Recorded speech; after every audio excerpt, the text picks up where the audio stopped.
tracks. Can you check it now, Stephen, and see if it's updated? Yeah, I'll check it, yeah. If you can go straight to the end, does it update when I select the track? I'll check that, John. I don't have to restart the stream? Let's see. There we go. Yeah. Yes. Right. It's working now. That's fine. Listen, we're only... Splendid and tremendous. Steve, you want to go back and read the fucking article again? Well, John, you know something? I don't actually mind doing that because... Go back and start again. I'll put you on the screen on your lonesome. There you go, Stephen. That's okay, that's fine. Listen, it's better to check it now rather than at the end. And as we were saying... reactions last night. Yeah, I mean, we'll put a timestamp in as well for anyone coming in. Yeah. Please just go to 10-minute mark or whatever it is. So, guys, thanks for hanging about. What I'll do, Stephen, in the description, I'll find the spot and I'll put no sound. Yeah.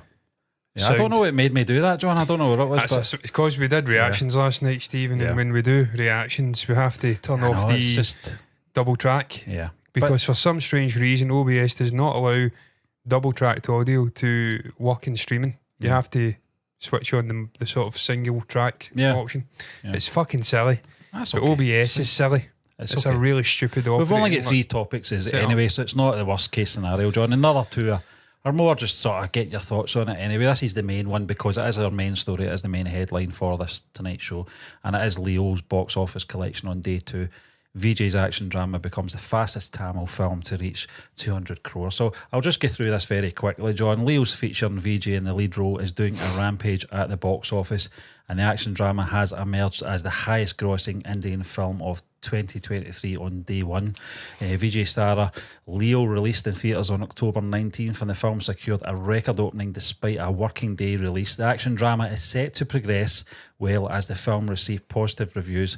Now, the latest update on the film's box office collection is that Leo has grossed over 200 crore worldwide before closing its day 2, and it's become the fastest Tamil film to reach the mark. After earning an all-time best collection for a Tamil film, 148 crore on the opening day, Leo saw a major dip on Friday, October 20th, and the film grossed around 70 crore on day 2. In Tamil Nadu, Leo has reportedly earned just half of the day 1 collection on day 2, but the film managed to surpass the 50 crore mark in the home state. VJ's film with Lucas Kanagaraj has reportedly earned close to 215 crore in just 2 days, and its luxury start for the film. The overseas collection of the film is just inches away from reaching the 100 crore, while the domestic collection reached the mark in style. Leo has been shattering the box office across the globe with weekends and Dussehra holidays in India on Monday and Tuesday. Leo is set to climb a higher number in the upcoming days. It won't be a surprise if the Lucas Kanagaraj directorial transforms into VJ's highest grossing film before it ends the first week of theatrical run. Varasu remains the highest grossing film of VJ with a lifetime collection of around 310 crore, and the mark now looks too easy for Leo. So there you are. It's good stuff. Stephen, I'm just furiously trying to once again work out the conversion of Indian rupees to US dollars, which is obviously the currency that is the dominant currency in the world. For whatever reason, it's the one we price oil and stuff like that against US dollars instead of GBP, which is weak as water just now, thanks to the Conservative Party in this country, who sadly couldn't run a fucking Minaj, which is a saying we have over here for saying they're incompetents. And they've crashed the pound against the dollar. So the dollar is probably the best one to do it against. And I do believe Crore, 100 crore, they're saying, is equivalent to 1 billion rupees. So 200 crore is 2 billion rupees. So with that in mind, you can go in and do a sort of conversion, or try to do a conversion anyway, and I'm fucking furiously struggling to get a conversion. Indian rupees, where art thou? Wherefore art thou, Indian rupees? I'm just trying to find out how impressive a start this actually is over the weekend for Telepathy VJ's Leo. And I'm going to try my absolute damnedest here to find out. 2.5, we'll say that. Is that right? What is a billion again? We'll do 2 billion. So it's 0, 0, 0, 0, 0, 0, 0, 0.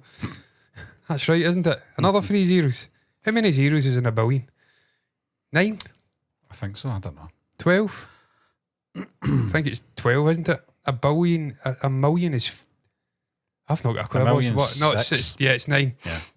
It's 9. So what is that converting to? It's roughly about 2.4 million. Six zeros that is, but 7 figures. 7 figures. Yeah. So it's about $2.4 million, which is what I did say in the previous conversation.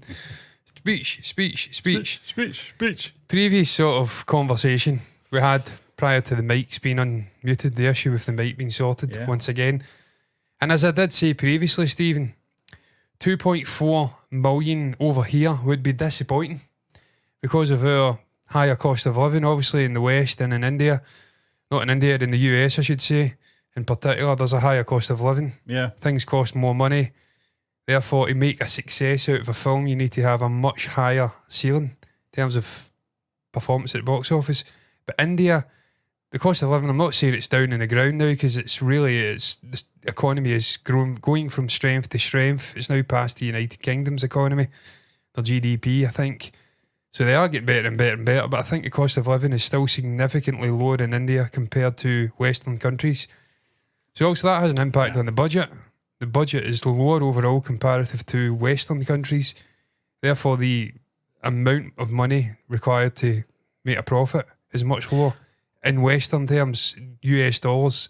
So this is maybe a very small amount for us, but in India it's fucking enormous. It's a really good start over the last 3-4 days or whatever it's been out. 19th. Dinesh says check out the tweet. Well, I'll do my best to do that. I actually knew about this because this was actually the subject I was going to pick in terms of. Do you want to send me the link to that, Stephen, and I'll bring it up? It's VJ's Leo beats Leonardo DiCaprio's Killers of the Flower Moon at the weekend global box office. John, the reason I didn't pick this is because we tend not to do that. We don't like to do the West versus East thing. That's very impressive though, isn't it? Yeah, it's incredible, John. But this is a more multi-demographic kind of experience.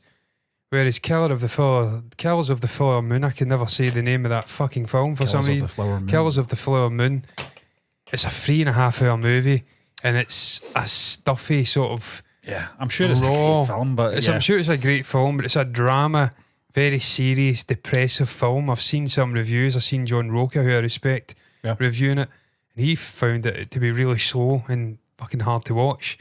And there was not a huge payoff, and by all accounts didn't focus on the actual Native American group enough. Yeah, they sort of devolved into focusing on the whole white man side of things and the brutality of them. So that's a really hard watch for the average person. That's for real cinema lovers. Whereas a Leo, that is a really friendly, sort of audience friendly film. It's instant gratification. You go in, bombastic action. Yeah. Get this guy in the lead, and Joseph Vijay, who's very charismatic. Great actor as well. Lots of swashbuckling action in there. So that's a much more entry-level viewing experience compared to maybe Scorsese's stuffy 3.5 hour movie. So it doesn't surprise me it's beat it. Yeah. It just even I think there's a greater audience, probably more captive and worldwide captivated by Leo and Vijay than there is for Martin Scorsese's 3.5 hour fucking epic about Native Americans. In the first FBI case ever. That's John, a very niche fucking story. You got to remember as well, from our perspective, is that 3-4 years ago when we were doing movie news shows and we were doing box office as well, Indian films would crop up every now and again in the box office, but not to this degree. Where it was on par with the likes of a Scorsese film. And from a Western perspective, of course, these films have always did well in India, and they've done well, obviously, in the East part of the world. But when we're seeing things like this and seeing the trends, you can see the growth in the industry from India over the last 4 or 5 years in terms of a Western perspective. And it's not to say that these films weren't doing well before, but they're certainly on par now. Mm-hmm. And I mean, the proof is in the pudding. It's on par with a Martin fucking Scorsese film. Exactly. And see, to be fair, I'm talking absolute shite with the conversion. Maybe that's through day 2 and just day 2 alone, or the first couple of days, because you look at the actual numbers. Planet-wide, international, $31.2 million. That's fucking huge money. Yeah. Huge money. It's incredible, isn't it? That's great money for any film on the planet. Yep. Doesn't matter where it's made. There's movies in the West that have cost a lot more fucking toil to get that over the opening weekend in the last year. So that's fantastic money for Low-Cash Canna Garage. It's fantastic money for Telepathy VJ. John, I can't wait to see this film. I'm obviously because it is a VJ film, and I know we didn't bother with the one that was set in the mall. I can't remember what it's called. Beast. Yeah. No, was it? Yeah, it was Beast. Yeah. Was it Beast? Yeah. I think it was. Yeah. I think it was just word of mouth that put us off, to be fair. Might get down to it eventually. But we've seen other movies featuring location in this universe. We've seen Guyfy. John, that's what I'm saying. I'm looking at Sanjay Dutt, who we love. Trisha Krishnan in there as well. It's just a great cast. You know, and I think as well, it's your man that's doing the score, isn't it? It's Anirudh Ravichandran, Ravichandran, just cast and crew are just perfect for this. And it's part of that Lokesh cinematic universe, isn't it? First 3 days, 1 million in the UK box office is impressive. Yeah. We are not as big a market as the United States or maybe a China. We're not. So and I'll tell you something else as well, John. 10, sometimes the United Kingdom's a bit of an effing joke when it comes to Indian releases. We have still not had Vikram in this country on any streaming platform. And it wasn't even in the cinemas here in Scotland. I don't know what's happening, but this is a film we've been trying to seek out for about a good 18 months now, and we can't get hold of it anywhere. It's on Viacom or something. I can't remember. It's on Hotstar. It's Hotstar UK. Yeah. I mean, I don't know if we can even access it on that. We can get Disney Hotstar, and you can become a subscriber, but it's for the Western films. The distribution. We don't get the Indian distribution on that platform, unfortunately. Stephen, I mean, the reason I'm looking forward to seeing it and how it really pods along in terms of word of mouth success overall, financially, sort of critically, is that relationship between Kanagaraj and Telepathy. Because you've seen it behind the scenes with Master. Yeah. They had a great sort of bromance. They seem to strike a real sort of good relationship with each other. And it was obviously tangible in the actual film. You could see he'd enjoyed his time shooting the film. The energy and the likes of Afi coming was palpable. Yeah. It was a really good fucking film, man. It was my first, I think it was our first time watching Telepathy. Yeah. Period. And Master. Yeah. Stunning acting, man. For me, it's still one of his best films. It was a great story as well, John. It was as much as it was balls to the wall action and great fight sequences. There was a good message in there as well. And just Vijay Sethupathi, it was our introduction to him as well. Just a great villain. Yeah, he wasn't a two-dimensional villain. He was a complexity to the character. And the way the film opened up as well, the first 20 minutes was all about the villain. I thought it was unusual. That's not the same one, is it? No, that's 2004. This one? That one's dreadful. Yeah. The other one's shocking. We'll just ignore that completely. That's a shambles. I keep seeing this fucking Taylor Swift nonsense, man. Some tour. Like, I'm just fucking not having her. Sorry, I'm just not. I know people love her, the Swifties or whatever they call themselves. I'm just not having her, man. I don't get what the fascination is with her. I really don't, on any level. I mean, they're following her around fucking stadiums in the NFL and shit like that over in the States. And I'm like, really? Really, man? I don't know. I don't know what it is with her. She's okay. Suppose songwriting's okay, but I don't get the fucking hype with this girl at all, man. She's the same age as me, incidentally. So fair play to her. She's killing it in life, but actually, even her looks, man. I don't want to speak about someone's looks. It's because I'm not exactly a fucking stunning looking individual myself, but it's fucking better out there. I don't know, man. I just don't get it. But anyway, people are loving it. She's doing a huge success. Jimmy Cage is there, yes. Man. Everyone's favourite Austrian film reviewer is there, the bold Jimmy. And this is what I love about Jimmy. Jimmy, much like ourselves, he's been doing it longer than us. Yeah. But you can't doubt the guy's authenticity. He's not once done a reaction incidentally either. He's stayed true to the reviewing thing. Yeah. And fair fucking play to him for it. And what a channel he's got, man. His knowledge is unrivaled in Indian cinema in terms of the YouTube sphere anyway. Yeah, definitely. Yeah. And I trust his review. So he's given it a 6 out of 10, which is okay. It's decent. Shall we read some of these, Stephen, shall we? Yeah, you go for it, John, yeah. Just get down a rabbit hole. I've read an article twice tonight. I'll not do that again. When the film flexes its muscles, it can be damn intense, stylish and even thrilling. The action is brutal, and if you're into this sort of thing, you'll be really entertained. But the dramaturgical framework is once again really shaky. Yeah, I mean, look, we're not going here for Oscar baiting sort of film. This is not what we're here for. We're here to see Telepathy opening a can of whoop-ass, to quote Dwayne Johnson's The Rock from about 20 years ago. We're here to see the guy maybe hit a low, be on his knees, figuratively and maybe literally, and then get up and absolutely destroy people. That's what we want to see from Joseph VJ. Yeah. And we want to see all the charisma that comes with that. That's where he's really made a name the last decade or so. We've went back and watched his movies going back 20 years. And you can see the journey, the evolution from the sort of pretty boy romantic. Varisou as well, John. We'll have Varisou, need to go back and watch Varisou, yeah. Because who directed that again? That was the Telugu collaboration, wasn't it? Pretty sure it was. Yeah. Put your hedge. Yep. Could be wrong. Can't remember who the director was though. Siddhant Adlakha. What a fucking picture. This guy looks like Jason Momoa. Looks like your cousin. Looks like my cousin. And also looks a bit like Ranveer Singh from the side. Yeah. That beard is mighty impressive. I can't tell you how jealous I am of the average Indian guy and his ability to have an incredible head of hair, but also grow out the most thickest and luxurious looking beards on the planet. These guys they're fucking killing it. I like his website name as well. Joy Sauce. Joy Sauce, yeah. He enjoyed it. Yeah. Despite its shortcomings, the movie's 164 minutes breezed by again. 164 minutes, rough mathematics. That's about 2 hours and 44 minutes. Am I right in saying that? Is that right? Yep. Shite at maths. Dreadful. That's quite good. 2 hours and 44 minutes. I mean, that's shorter than Martin Scorsese's movie. Still can't spell centre right enough. Centre? Yeah, that's the American spelling of it. With whip smart action galore.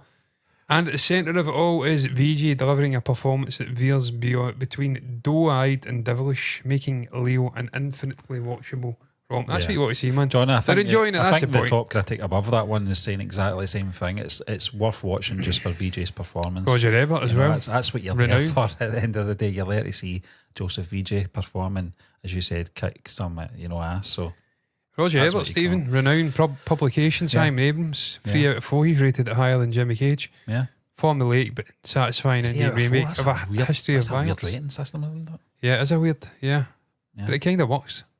Yeah. It kind of, you've got 4 levels: poor, average, good, Fab excellent. 4, yeah. The Fab 4, yeah. Who's the poor one in that? That's the critics' reviews. What about that's the audience? Critics' reviews. No audience, Stephen, as of yet. Nothing. Oh, there is. Yeah. Talking shite. Waste of time. Took 2 Tylenol tablets after the movie. Kiran. Should have took something stronger. Yes, exactly. Kiran's not a telepathy fan, clearly. Siva Shankaran amongst the very best feet. Look at the disconnect there. Yeah. 2 reviewers apart. One says it's a waste of time. I took 2 sleeping tablets, I presume that is. And the other one says it's amongst the very best VJ movies. Relatively less masala. That's that word I was looking for. I think I got masala in the end. You did, yeah. Multiple genres explored in the movie. And better story elements. A lot of great acting and amazing cast, great editing and action choreography. Songs and lyrics could have been better. Oh, well, I mean, you can't have it all, can you? Even you've got Joseph dancing, that's enough. Who gives a shit about the lyrics? We're here to see this guy in his late 40s bringing an energy that someone in their mid to early 20s would fucking be impressed by. I wonder if the singing is him this time. I mean, I love it when he sings. We have seen him sing. We have to make it clear. Story, yeah. But there is, I think the earlier ones were. Pay attention, listen to me. I love that song. I listen to that regularly. I think the earlier ones were someone else. No, English. Yeah. But life is very short, Nanba. Always be happy. Palavida. Problems will come and go. Condenshill, Pananabi. See, I know that song. Love that poster as well, by the way. Great poster. Poster's amazing. Yeah. He's just a fucking great guy, Stephen. I wish the guy all the success in the world. I really do. He's a man of morals. He's very socially active, politically active. And he's in tune with what's going on in society. I've always said, John, he doesn't beat you over the head with his obviously socialism or anything like that. He doesn't try and ram it. I don't know if he's a socialist, but he's politically active and he does stand up for the little man. That's socialism, John. Yeah. In my book. But I think he doesn't ram it down your throat. It's part of the story, but it's not at the forefront. There's a message, and it's always just lingering in the background, and you get it. You get it if you're working class. You really do. It doesn't matter whereabouts in the world you are. The message is always clear, and it's fantastic. And I don't think he's done that. Well, I suppose Master, there was an element. Oh, there definitely was. Yeah, they cut it out though, didn't they? The whole mistreatment of women. Yeah.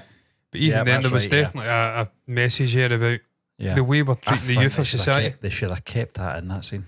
But even the story, Stephen, of this juvenile detention centre and the way they're treating young people, almost discarding them. You're lost. Once you go there, you're finished. You can't make anything of yourself. And Bhavani, played by Vijay Sethupathi, he's a twisted sort of villainous character, but he rises from nothing and becomes something.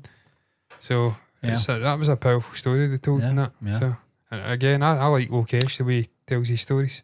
Yeah, John, you're going to have to knock out one of these box office reports.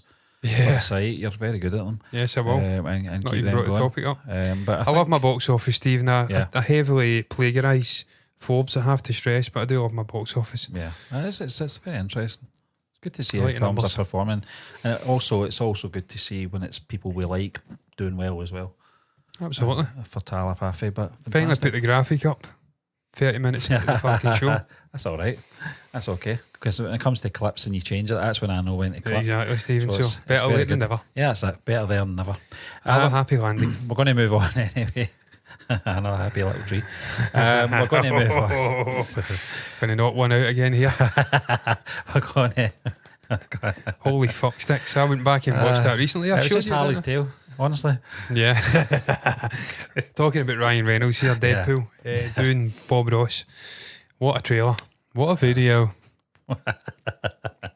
Anyway, we're going to move on to our next topic, John. We're going to Yes. talk about some Star Wars here for a little while. I know you'd probably do it in solo shows and stuff. I do like it a that. lot. Any But I don't opportunity see- I have to stick the boot into Kathleen Kennedy, I'll take it. Well, we're not sticking the boot until this time. Well, It's I going to be. fucking am. It's going to be Disney. Tell you that this right time. now, because I'm not having But, this. yeah, I don't know, John. It's Liar! I just find it a strange one that I don't know. I don't understand why Disney would do that. Why would they throw something on under? I bet it's news to Bob Iger, I tell you that. Yeah. Bet it's Yeah. news to him. Yeah, perhaps, maybe. But yeah, this is all about obviously the recent announcements and stuff like that. They've just never happened, stuff like that. And the Many of fingers- which when Bob was there. the finger is pointing very heavily at the mouse. So the mouse house. The Mouse House, yes, the House of Mouse. Yeah, recently an insight into these announcements was provided by the book MCU. Sorry, I'm reading. I'm reading Steve, you it can read it right off I'm of there, reading man, it if you wrong. want. You can read it straight off the monitor. Yeah, Better for your eyes. Yeah, well, I was going to read that, and then I was going to read a bit above it. But do you know something? In a recent insight into Disney's biggest franchise claims that the conglomerate, I don't even know what that word Conglomerate. forced Lucasfilm to announce Star Wars projects before they were ready. At Disney's Investor Day 2020, Kathleen Kennedy took to the stage to announce a slew of upcoming Star Wars TV love that word. shows. Only used in and film movies. industry terms. Yeah. A slew of upcoming Star Wars TV shows and movies. These projects, that's all, folks. These projects were Rangers of the New Republic, Ahsoka and/or Obi-Wan Kenobi, Star Wars Visions, Lando, The Acolyte, Star Wars: A Droid Story, and Rogue Squadron. Recently, an insight into these announcements were provided by the book MCU: The Reign of Marvel Studios by Joanna Robinson, Dave Gonzalez, and Gavin Edwards. This book claims that Disney forced both Marvel Studios and Lucasfilm to announce projects that were nowhere close to being ready for an announcement, let alone development. Kevin Feige and Lucasfilm chair Kathleen Kennedy appeared on screen to announce a dizzying number of new projects. Both Feige and Kennedy were pressured into announcing projects that were nowhere near ready, some of which have since been cancelled and significantly overhauled and delayed. As proven by these comments, Disney pressure on Lucasfilm and Kennedy to announce several projects has led to instability seen in the Star Wars franchise of late. The constant changing of Star Wars upcoming movie release slate, as well as the overhaul of different Disney Plus shows, are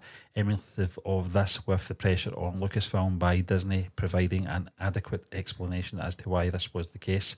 Despite this pressure from Disney, Lucasfilm has delivered some of the projects announced in 2020, albeit not every single one of them. Ahsoka and/or Obi-Wan Kenobi and Star Wars Visions have all been released on Disney Plus, Most of them are good. with minimal issues, with The Acolyte currently set for the same outcome with a release date of 2024. That said, the others on the list have yet to be released, and in some cases have been either completely cancelled or shelved indefinitely. The Lando series is one of the projects which has hit multiple development issues. We talked about that a couple of weeks ago, John. Yeah, I think Donald's now helping to write it, and you can see that there. Yeah, Stephen and Donald Glover both are writing it now.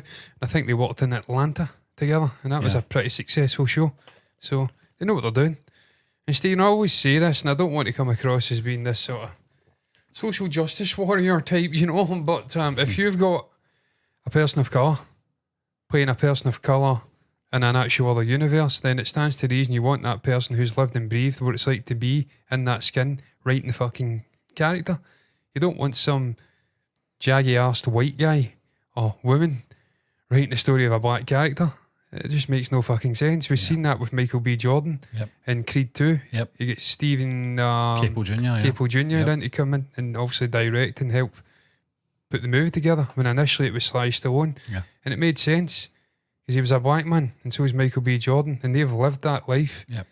They don't need some Italiano-American guy fucking telling them. As good a writer as Stallone as is, good as he is. He's an amazing writer, but I think he even can't Sly write that did say, life. he said, I'm out of my sort of comfort zone. To be fair, you can say it's Star Wars, it's a different universe, it's not really chained to real life and current affairs, and these characters are maybe living a different existence in the Star Wars galaxy, but at the end of the day, I think they'll get the character and its mannerisms and whatnot better, just like Billy D. Williams would have done before, better than some. The strangest thing I thought in terms of all these announcements though, John, was that there was so many of them, and I thought, it's going to take years to get second seasons, and if this is the road they're going down, or we're not going to see some of them for a long time, because they will be doing second seasons of successful shows like we're getting obviously with Andor. The Mandalorian did 3, but you're always having to wait those couple of years, and the more they were sort of producing the Rangers of the New Republic and such like Rogue Squadron, etc. What happened with the High Republic stuff as well? That became a book series, but ultimately hasn't been explored again. And it's a shame because you're getting different views on that timeline. Some people are saying it's brilliant, fresh, really, I don't know, not visceral, but highly energetic time in the Star Wars galaxy. Lots of Sith, lots of Jedi, lots of scope for big bombastic battles. Getting back to that side of Star Wars, I don't know if you've seen the tweet and all the furore it came from that Star Wars theory guy, Stephen, the bald guy on YouTube. No, I've never seen cries a lot and stuff like that. Yeah, I've watched him a few times. I like him. He says that Andor, not Andor. It was Andor. It says Andor wasn't real Star Wars because it didn't have Jedi and Sith and whatnot, and the likes of Robert Meyer Burnett and whatnot. Severely. There's a bigger world out there. Exactly. A bigger galaxy. I disagreed as well. Yeah. But if that's what you want, then you've got this whole timeline where you've got loads of that and an abundance, and you can create a movie, a trilogy, TV shows. This isn't Star Wars from the 1970s and 80s and then into the 90s, the early 90s, that is before the prequel trilogy came out, with only 3 films, and it was for a specific set of fans. This is Star Wars in 2023, where there's something for everyone now. And I've accepted that, John. I accepted that after the sequel trilogy. I went, do you know something? I'm in my 40s. There's going to be things that just won't appeal to me anymore. Maybe when I was a kid, fair dues. I've still got some love for the prequels. I was in my 20s when they were out. And I get that these films were originally designed for children. Yeah. It's technically my generation they designed the prequels for. And I've got to admit, I still prefer the original trilogy. But I don't get hung up in it, John. I really don't get hung up when they bring out an animated series and think, fucking another wasted opportunity to bring out a live action series on the same thing. Why are you doing that? Because sometimes kids want to see animation. Exactly. And they enjoy it in that format. And sometimes when it's Dave Filoni, Stephen, you get some of the most compelling stories getting told in the animation. Well, I'm not saying for a kick-off, John, that animation's just for kids. No, I don't mean that. No. But it is, Stephen, it's an entry point. Yeah. And then it can almost, because some of the stuff that happens in the actual original trilogy is quite dark. Yeah. And maybe not suitable for kids below a certain age, although I think I started watching them when I was about 4 or 5. Yeah, I was the same, yeah. So, I certainly introduced to I don't think I was ever terrified of Vader or the Emperor when I was a kid. No, I was more haunted by the fucking battlefield stuff of Battlefront with Vader. But it wasn't haunted, it was just a dream where he was chasing me. And no one wants to be getting chased by a 6'8" guy in a supermarket. Yeah. In a supermarket with stormtrooper helmets, and he's breathing heavily, and he's got a fucking laser sword in his hand. Yeah, no one wants that. No one wants that. So that's not to do with Vader. It's just the thought of an enormous guy in a fucking black suit chasing you with a weapon that can decapitate you in a second. But no, Steve. I like what they've been doing with the animated stuff. There's been a lot of. I think Acolyte came out, didn't it? I think it's for 2024. 2024. Is that what it said? Yeah, I've not got a fucking don't know. clue. What was that? The one that there was another one came out. Was there not? Was it not that sort of what's the name of the Japanese animation style? It's not manga. I think that's the actual comics. Anime. Was there not an anime style Star Wars thing came out? The sequel trilogy. Yeah, I've actually just read it, and now the website's not. Never seen it, to be fair. The Acolyte. It's the same outcome with a release date of 2024. It was the Acolyte, yeah. Yeah, the Acolyte. So that's coming out next year. Yeah. Iconic photo videography. It says hi. Hello. React Ordinary Person in Leo song. We may have to do that, but the songs are still a bit dodgy. Yeah. We've still got an issue for half a day, and then it becomes fair game after that. But the trouble is, Stephen's going on holiday. Yeah. On Wednesday. You could do it, John. You could do a little dance number. Dance along. Have you seen me dancing, Stephen? There's a reason I don't dance. People think we're just stuffy and dour, but do your Malibu club dance. I've got timing, to be fair. Yeah. I mean, I'll get a bit of timing, but I just no. I always remember one time we were playing GTA 5, I think it was, and we were absolute carnage down at these docks. I was getting chased with like about 100 cops, helicopters, and everyone shooting me. And I was like, "Where's John went to?" And there was this warehouse. It was a club, and I went in, and you were in the middle of the dance floor dancing. I was like, "What? I'm getting killed out there." That was fucking great, wasn't it? I filmed and the thing is, it didn't look like me. The character didn't look like me. I think I had a leather jacket or something. It did look like me. I had to film it, and it's on Facebook somewhere on one of my memories. That digital version of making throw better moves than I can. Let me tell you, really good. Fucking how if I could dance like that, I'd be dancing at every opportunity. Sadly, I'm in a VJ film. Yes, exactly. I'm no Patrick Swayze. Let's put it that way. Mr. Swayze could dance, Stephen. Yeah. Star Wars, though, Stephen, there has been a lot of projects announced. Do I believe Disney were influencing Lucasfilm and indeed Marvel, because they're insinuating that Kevin Feige was having these some sort of, I don't know, clandestine influence put against him, and he was having to announce projects early. I don't think so, Stephen. I don't believe that for a moment. I just think Kathleen Kennedy, in all her hubris and sort of supreme confidence, has decided, I'm the president of Lucasfilm, I'm going to grab the bull by the horns and show them how it's done. Well, she didn't. It's been a fucking disaster. Well, he didn't. She, and this wasn't a premature announcement, brought Lord Miller on to direct Solo. Yeah. I was about to say Andor again. To direct Solo. And then fired him about 3 weeks away from the production ending and brought in Ron Howard. Yeah. And it was an alright film, but it was a fucking disastrous production. Yeah. That was down to Kathleen Kennedy. She announced Patty Jenkins was going to make a Rogue Squadron film. That wasn't premature, Stephen, because we had promotional shots with Patty Jenkins in a X-Wing talking about how her father was a fighter pilot and she was going to base it on her real life experiences and put a Star Wars twist on it. Ryan Johnson was getting a trilogy. He spoke about it endlessly. They've announced all of these projects. There was enough meat in the bones. It wasn't premature. They weren't forced to do it. Taika Waititi. It doesn't look as though it's going to happen. Taika's now saying that there's someone else. He fucking does everything. Yeah. He's so good at everything. He'll be doing Star Wars. James Mangold. The list goes on. There's so many projects announced and they've just not seen the light of day. Kevin Feige had a Star Wars movie at one point. Yep. I think there was other ones, the Bainoff and Weiss. I get a lot of these weren't announced at this. Stevie Weiss, David Bainoff. Particular Investors Day, John, I get that. But the ones that they did, I think maybe about half of them haven't seen the light of day. Now, I do believe there was carnage at Disney. I believe when they brought in the bald Bob Chapek instead of Bob Iger. Chapek, whatever you call him. I do believe he was nowhere near suitable to be the sort of overseer of Disney.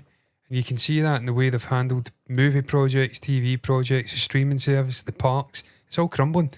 Bob Iger came out of semi-retirement and he's trying to bring it all back together again. I believe when they brought Chapek in, it was a shambolic mess at Disney. And you're seeing that, man, losing subscriptions or subscribers on Disney Plus. Multiple flops now under his tutelage. Because we can't blame Bob Iger for movies that were in production 2 years ago that are now coming out. And they're flopping all over the place. I don't believe prior to that, though, when Bob Iger was in charge, he was forcing Kathleen Kennedy to announce all these stupid fucking projects. So what's the excuse going back 5 years ago when it was happening? Yeah. It's just shambolic, Stephen. And this is ultimately what happens when you put someone in charge because they were good friends with George Lucas, who isn't a fan of the content. She's not a Star Wars fan. She may be on a superficial level a Star Wars fan, but she's not Dave Filoni or us, where we fundamentally understand Star Wars and the mythology and the characters and the world, and we love it, and we actually want to see it succeed, and we've not got an ulterior motive. She's not that. And ultimately it's doomed to fail when you've not got someone who's passionate at the top. Plain and simple. You need to bring Dave in or Jon Favreau in. Look what they've been doing with the TV shows. It will succeed. I also thought it was a strange move, John. I know, going back, obviously, the Kathleen Kennedy, Frank Marshall duo over the 1980s was a successful production team, and working alongside the likes of Steven Spielberg and George Lucas, etc. But I never understood the appointment of her being the president of Lucasfilm. No. I just didn't understand what George... I mean, he knows her better than we do, let's be honest. But denying she's an incredible producer. Yeah, but I just think, Filoni was around at that time. I really just don't know. And under the wing of Favreau makes more sense. Certainly in hindsight. I know a lot of this is in hindsight now, which is very easy for us to sit here and point the finger, John, but a lot of these things you saw coming, especially at the 2020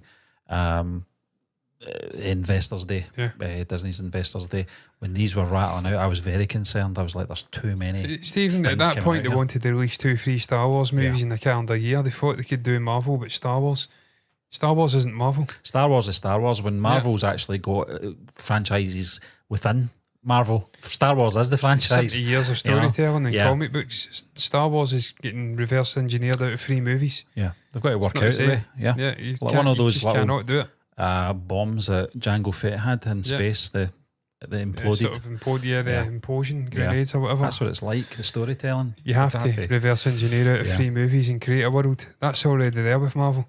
Marvel have got stories until I'm greying old and ready to pop it and shuffle off my mortal coil. I thought it was outliving Star Wars, John. Well, I mean, Stephen, if it keeps going the way it's going, you may.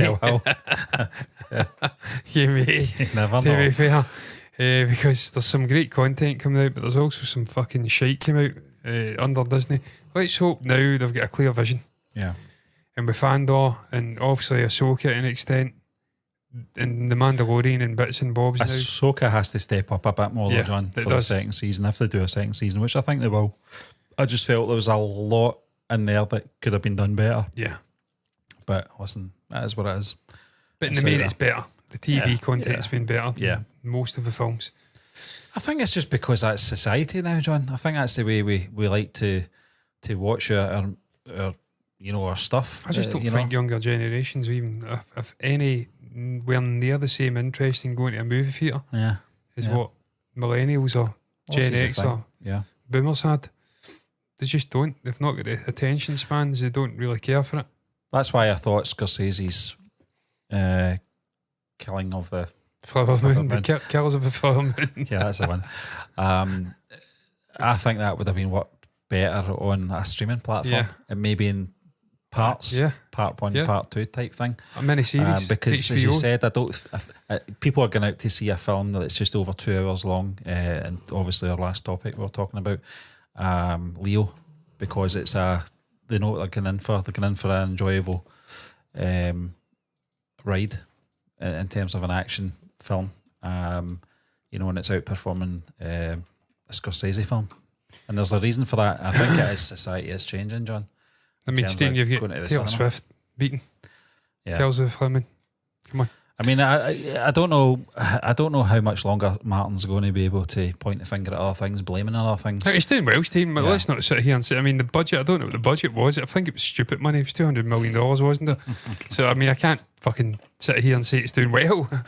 It's been out since October 18th. We're now 5 days deep. It's earned 44. 3 hours and 26 minutes. It's insanely long, Steve. It's a long film. It's a long for a drama-driven film. I mean, I went and watched Avatar: The Way of Water. It was 3 hours 15 minutes long. That was fucking long. Yeah, and that was with Endgame was roughly about the same, but different genres, John. There was action, and it was visually arresting. This is, I mean, I'm no doubt in my mind it's a stunning movie. Yeah, but I just don't see me sitting in a theatre for nearly 3.5 hours. I'll wait for that to come on streaming. I'm not going to the cinema to see this. I'll wait till it comes on. Commercial breaks as well. The advertisements at the start. and all the shit. You've been in that theatre for 4 hours. Yeah. I ain't get 4 hours to fucking... I've just not got 4 hours. Your bum's numb, yeah. I ain't get 4 hours to sit in a theatre. It's just not going to happen.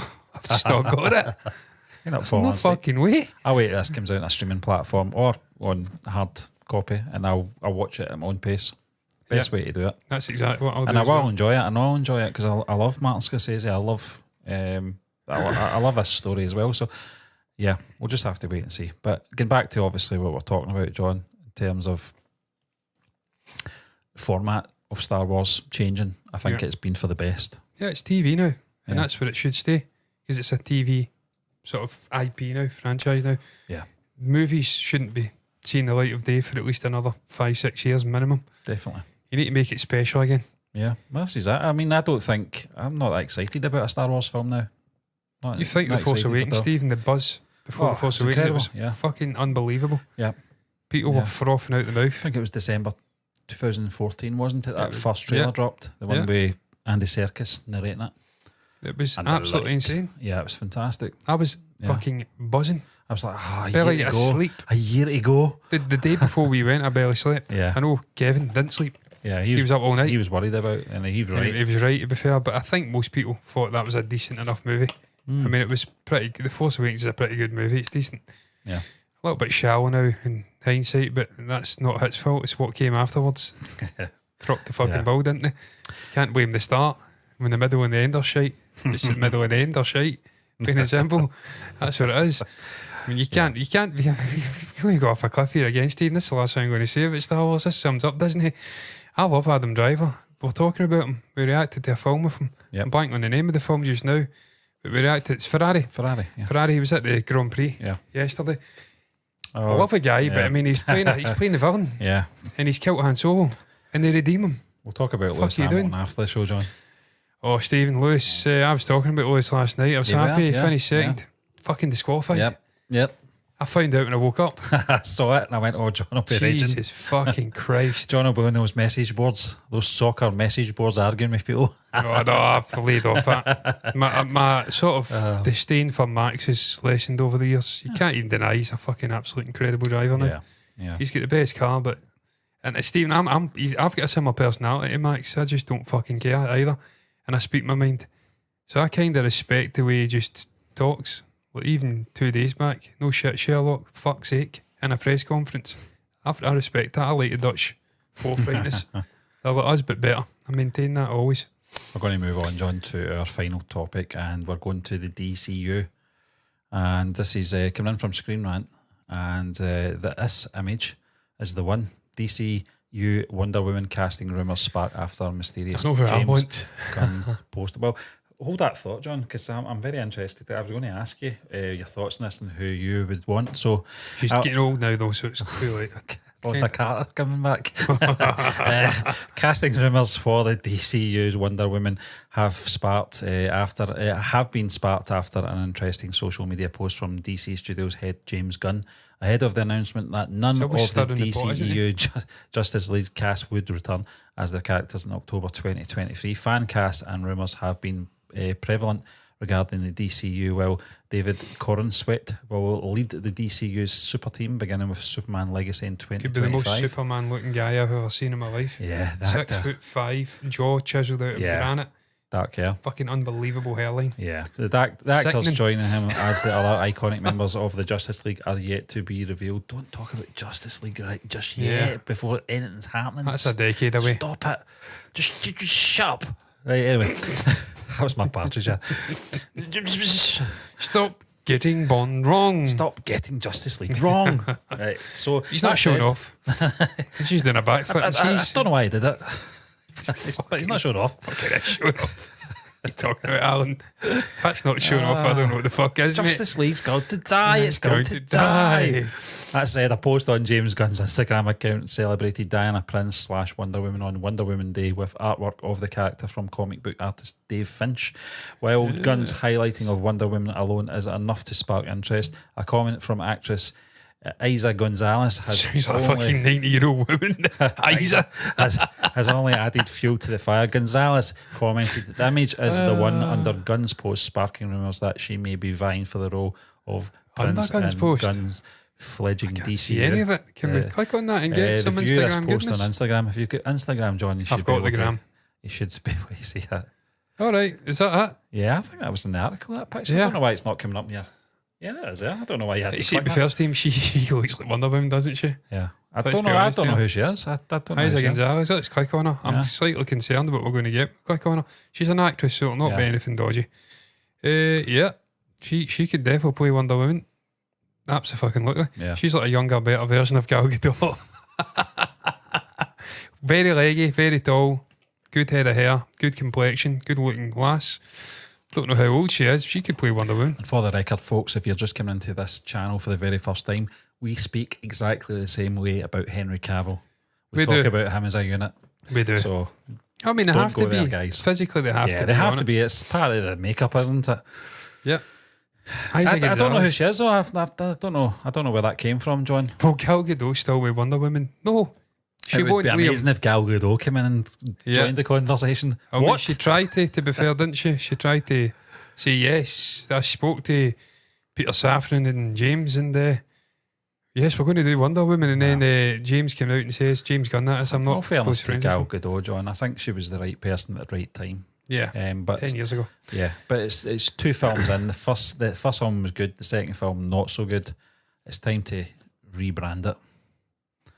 But James Gunn, he's always got his finger on the pulse with updates for the fans, John. That's what I like about this guy. So they're saying this image is representative of a very I like that particular version. That's like brutal. She's a goddess of war, so it's not like the sort of origin story we got with Diana Prince with Gal Gadot, where she's sort of coming out and fresh-faced out of, what is it called again, Themyscira? Yeah. And tentatively making her first steps into the actual world. This is going to be a battle-hardened Wonder Woman we're getting, and you can see that bloods and guts all over her. Well up for it. Almost like Viking-esque shit going on with the helmet. It's an impressive piece of artwork, first and foremost. This is what I love about comic book artwork. Oh, it's stunning. It's a real art, if you like, which sounds a bit silly to say, but it is, man. Imagine replicating that 20 times in a comic book story. It's ridiculous, man. Absolutely ridiculous genius behind these art. I was going to say artworks. Isa Gonzalez, Stephen, I don't know much about Isa, but I'm now firmly in her. Baby Driver. Was she? Was she Baby Driver? I don't know. I was thinking of Alexandra Daddario, but she's now 36, 37. Is she? Alexandra Daddario.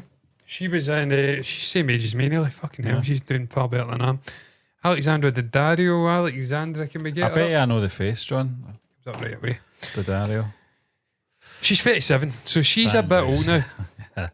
She's a bit old, but again, I mean, I get where you're going. There's no fucking way she can't play Wonder Woman. She's quite tall. Again, she's been in physical roles before. Yep. Can see that. Baywatch. Percy Jackson was the one I was thinking about. San Andreas was the one. San Andreas, yeah. So she's been around the block many, many times, done these kind of roles, but sadly she is getting on a bit, whereas Isa is only 33, same size. Yeah, I know Isa. I think she's the same size as Alexandra. Yeah. Around about that anyway.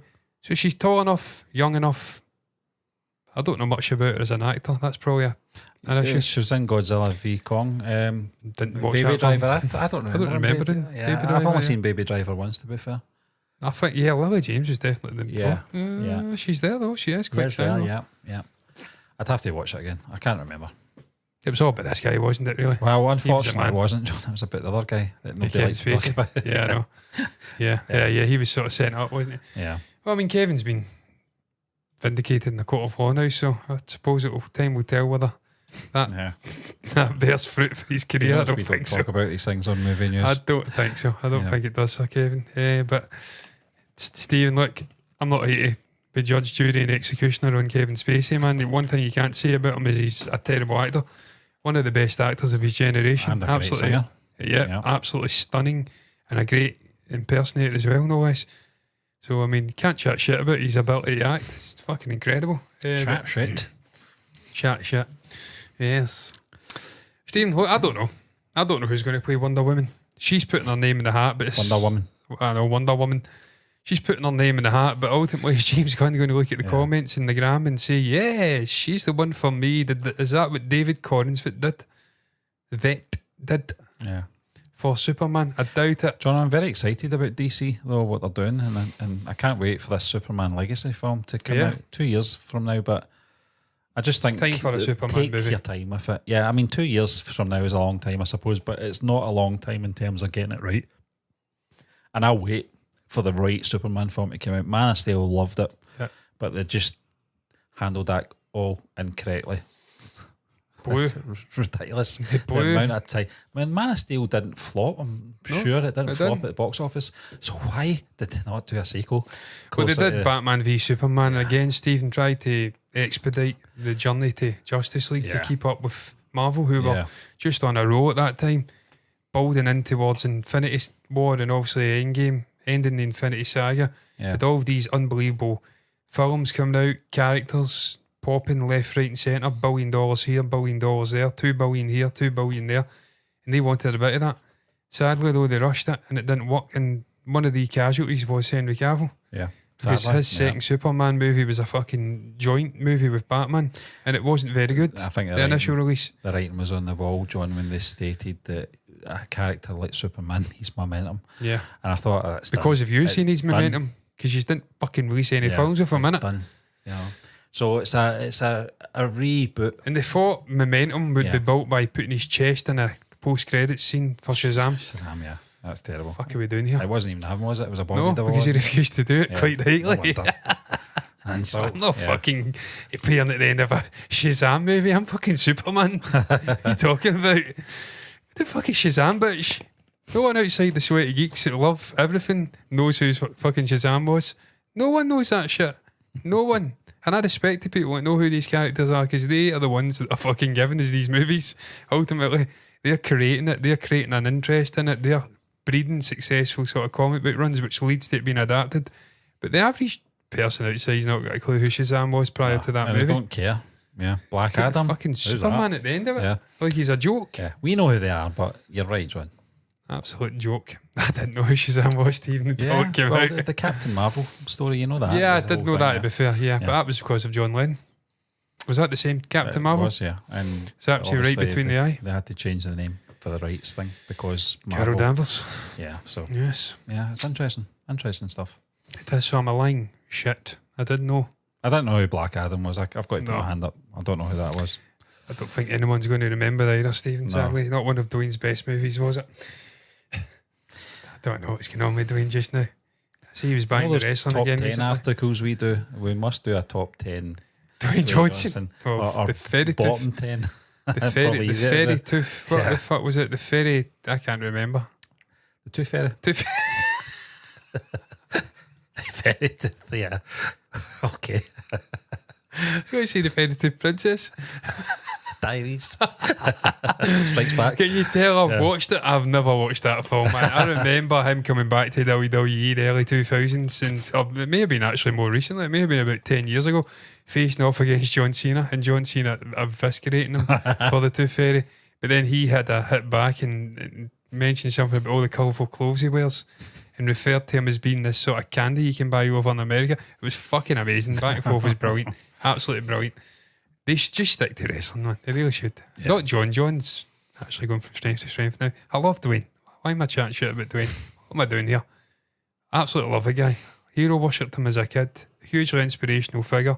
A genuinely nice guy. I can't chat shit about Dwayne. I just can't. He's never going to see this, but I just can't do it. I can't risk him seeing it, ever. So I can't do it. I love Dwayne. I digress. How did we even go on to Dwayne? It was your fault, Stephen. You said Black Adam, and then I'm fucking going on about fairy tooths. Diaries. Fairy liquid. Be better with that. I digress. Are we done here? We are. What's your thoughts on Leo then? What's your thoughts on that box office? $30 million plus over the weekend. It's outperforming Killers of the Flower Moon by all accounts, according to Variety anyway. Although I read the Variety article and it says it finished second. I've got no idea what's going on. I digress. What's your thoughts on Leo? Box office, have you seen the film? Would you recommend going to see it in the theatres? Where would you rank it if you want to go down that rabbit hole? What's your thoughts on Lucasfilm and apparently Marvel being forced by Disney into announcing projects early, despite the fact they were nowhere near ready? Do you believe it? they try to spin a little white lie. Didn't have to tell a white lie for Kathleen Kennedy to bail her out, to try and redeem her reputation before she's... I see you through her jive.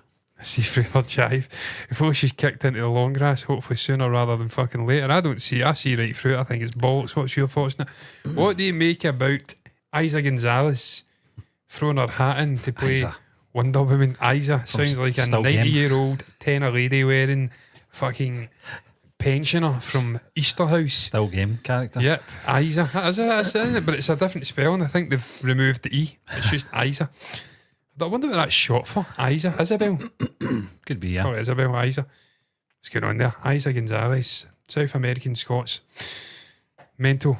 McGonzalez. Do you want to see her playing Wonder Woman? Who would you like to see playing Wonder Woman? Are you on board for this more battle goddess version of Wonder Woman? Blood, guts and all. A more violent Wonder Woman. Share your thoughts down below about that. Anything you feel compelled to share can be popped down below in the comment section. It's the place to put your thoughts. Like the video if you've enjoyed it. Subscribe to the channel, hit the bell icon to get notifications straight to your eyeballs. Same thing over on Twitch. Follow button. Notifications button over there to see us on a different platform doing the exact same fucking thing. I don't know why you would, but look, fair play. I actually prefer Twitch for certain things. Mostly video games, to be fair, but look, it is what it is. If you want to see us over there, you can do it over there. Like this podcast on Spotify. Follow us over there to hear us in audio form. And all that's really left to be said is thank you to everyone that's watched. Thank you to the comments. Lord knows if you're coming in and you maybe want to go back and watch it, don't watch the first 10 minutes because there's no fucking sound. And until the next time, me and Stephen are done.